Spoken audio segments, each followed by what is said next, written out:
मर्दाना कमज़ोरी क्यों होती है? मर्दाना कमज़ोरी के बहुत सारे असबाब हैं, बहुत सारी वजूहात हैं। उनमें से चंद एक ख़ास जो असबाब हैं, चंद एक जो वजूहात हैं ख़ास मैं आज आपको इस वीडियो में बताऊंगा। मेरे साथ रहिएगा, वीडियो को आखिर तक देखें, इंशाल्लाह आपको बड़ा नफ़ा होगा।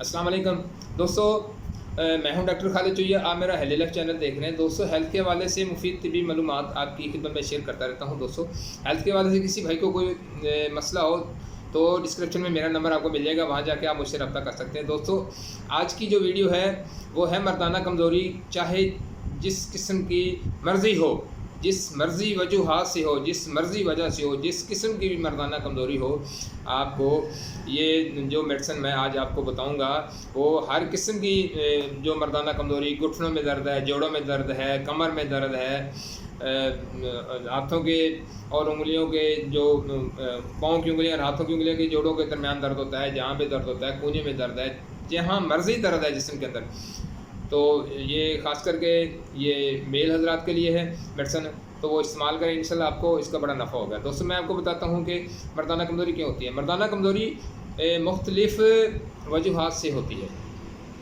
सबसे पहले उसकी वजह ये है कि अगर किसी दोस्त को, किसी भाई को, किसी मरीज़ को गुर्दों की प्रॉब्लम है तो उसको मर्दाना कमज़ोरी लाजमी तौर पर लाहक हो सकती है। उसके बाद फेफड़ों की कमज़ोरी है, या जिस मर्द हजरात को इसका पेट का प्रॉब्लम है, अमराज़ मैदा में वो मुब्तला है, तो उसको लाजमी तौर पर मर्दाना कमज़ोरी होगी। तो इसके लिए क्या करना है, इसके अलावा 2-3 और वजूहात भी हैं। जैसे ये दिमागी जो बंदे काम करते हैं तो उनका सारा दिन दिमाग इस तरफ लगा रहता है, उस वजह से भी ये मर्दाना कमज़ोरी होती है। बहुत ज़्यादा मेहनत मुशक्क़त करने से भी मर्दाना कमज़ोरी होती है। बहुत ज़्यादा नशा करने से मर्दाना कमज़ोरी आ सकती है। तो उसके लिए मैं आज आपको एक सिंपल सा इलाज बताऊँगा। ये चीज़ें आम प्रचार स्टोर से मिल जाती हैं, इसमें ख़र्चा भी नहीं आता, थोड़े से पैसों से ये चीज़ें अवेलेबल हैं।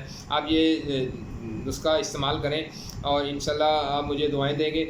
आइए मैं आपको बताता हूँ कि आपने कौन कौन सी चीज़ें लेनी है। सबसे पहले आपने लेना है ज़ाफ़रान, उसके बाद आपने लेनी है जायफल, उसके बाद लेनी है आपने समंदर सोख, उसके बाद आपने लेने हैं तुख्म दतूरा, उसके बाद आपने लेनी है हरमल, उसके बाद आपने लेनी है लौंग, उसके बाद दालचीनी, और आखिर में लेनी है आपने सालब मिश्री।